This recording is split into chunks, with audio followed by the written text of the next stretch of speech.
안녕하세요. 일산 금아입니다. 반갑습니다, 여러분. 네. 신축년도 이제 얼마 남지 않았습니다. 양력으로 12월인데요. 조금 있으면 해가 바뀌어서 2022년도 이민년이죠.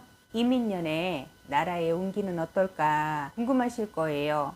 나라의 운기에 따라서 개개인의 운기도 작용을 하고 그 영향도 받기 때문에 나라의 운이 굉장히 중요하잖아요. 그래서 제가 오늘은 2022년도 이민년 나라의 운기를 한번 말씀드려볼까 합니다.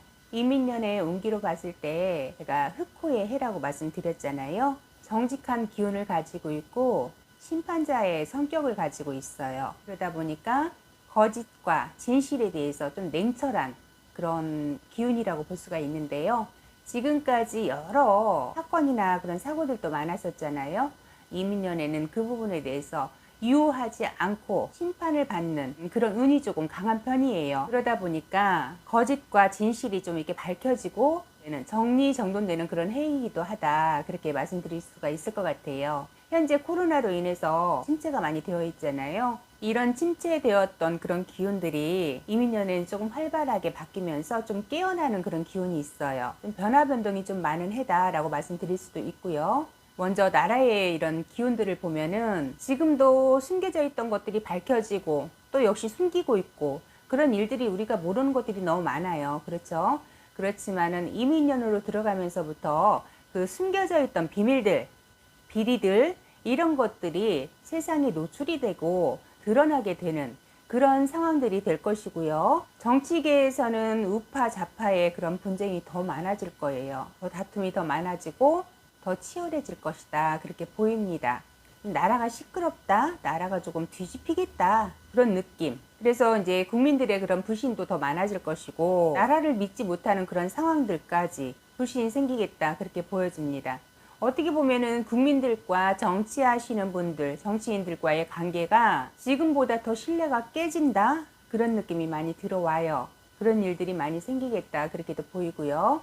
그러다 보니까 이제 국민들의 목소리가 많이 커지겠죠. 조금 분노하는 일들이 많이 있겠다, 그렇게 보여져요. 물론 이민년 3월 달에 대선이 있습니다. 그런데 대선이 없더라도, 대선의 해가 아니더라도 나라가 시끄러울 수밖에 없어요. 꼭 대선 때문에 나라가 시끄럽다, 분쟁이 많이 생긴다, 그것만은 아니다라고 보여져요. 물론 그로 인해서 많은 것들이 노출이 되기는 하겠죠. 그런데 나라의 운기 자체가 그런 기운들이 있어요. 꼭 대선 때문에 뭐가 자꾸 드러나고 밝혀진다, 그런 개념보다 나라의 기운 자체에서 많은 것들이 이제 노출이 되어지고 어떤 평가를 받고 어떤 분쟁이 생기는 그런 시기로 볼 수 있겠다, 그래요. 그리고 기업의 운으로 들어가서 봤을 때는 이민년의 중하반기로 넘어가면서부터 해외로 이렇게 움직임들이 좀 많아지지 않을까, 그렇게 보여집니다. 무역이라든지 뭐 이런 것들도 많이 활성화가 되고 우리나라의 기업들이 해외로 많이 나가서 활동을 시작할 수 있는 그런 운기도 들어오고요.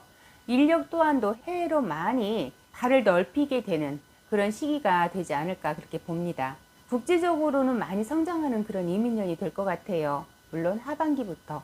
그리고 개인의 운기로 봤을 때는 하반기로 가면서 경기가 이렇게 살아날 거라고 말씀드렸잖아요. 그러다 보니까 이동이라든지 이직이라든지 창업이라든지 이게 좀 활발한 움직임이 보여지는데 일자리도 많이 생겨날 것 같고요. 젊은 층에서도 이제 밖으로 많이 나오게 되는 그런 일들이 생기겠다, 그렇게 보여집니다. 이제 나라의 운으로 봤을 때 이제 중하반기로 넘어가면서 인력적으로도 그런 움직임이 같이 들어와요. 개개인 운기로도 받을 수가 있어요. 그래서 젊은 층에서도 문이 열리는 시기가 되겠다, 그렇게 보여져요. 기회가 많아지는 거죠. 일자리가 많아지는 거고 인재 등용이라고 할까요? 그런 것들도 좀 많아지겠다, 그래요. 제가 조금 전에 기업의 운기에서 말씀드렸잖아요. 인력, 해외로 나가는 인력들도 많이 생겨나겠다라고 말씀드렸잖아요. 그런 부분들도 연관이 좀 없지 않겠다, 그렇게 보여집니다.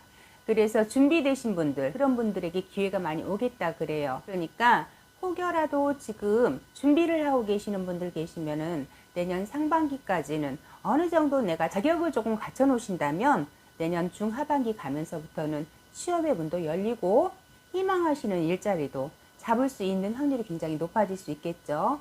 긍정적으로 보셔도 될 것 같아요. 좀 회복되는 시기다 그렇게 볼 수가 있겠는데요. 분란들이 정리가 되고 안정이 좀 되어 가겠다 그래요.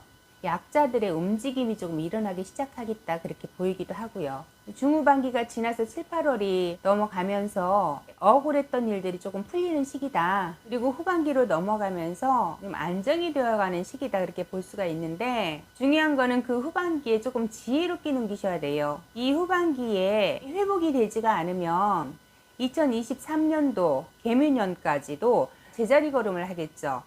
그런 기운들이 조금 있을 수가 있어요. 그래서 후반기에는 여러분들도 그렇고 나랑 일 하시는 분들도 그렇고 모든 분들이 조금 지혜롭게 좀 화합이 이루어져야 될 것 같아요. 타협이 이루어지고. 그래서 조금 안정이 되어야지만이 11월, 12월 그 시기쯤에서 나라에 큰 운이 들어오는 것이 저는 보여지거든요. 그 운을 잘 잡음으로 인해서 나라의 국력이 커지고 나라의 기운이 살아나면서 경제가 성장하고 기업들이 해외로 많이 나갈 수 있다라고 말씀드렸잖아요. 국위선양하는 일들이 많이 생기겠다. 그리고 대한민국의 위상이 한층 더 높아지겠다 그렇게 보여요. 물론 이제 문화적인 것도 역시 마찬가지입니다. 굉장히 좋은 그런 운이 들어오는데 중요한 거는 그 중반기에 이 화합이 이루어지지 않으면 그 운이 조금 해지겠다 그렇게 보이거든요. 오히려 나라에 큰 망신살이 뻗치는 일이 있겠다 그래요. 그런 사건들이 좀 생길 것 같고요. 어떻게 보면 나라에 큰 타격이 있는 외부로부터 타격을 받는 그런 일이 생길 수도 있어요. 그렇기 때문에 내년은 어쨌든 간에 중하반기로 넘어가면서부터 화합이 이루어지셔야지만이 그 나라의 운이 살아날 수 있다라고 저는 보거든요. 그러니 여러분도 그 부분 참고하시고, 어쨌든 이민년 여러분 그래도 그렇게 나쁘지 않아요. 상반기만 잘 넘기고 나면 하반기부터는 그래도 운기가 살아나니까 여러분 화이팅 하시기 바라고요. 저는 또 다음 시간에 여러분 인사드리도록 하겠습니다. 네, 감사합니다. 구독 좋아요 눌러주세요.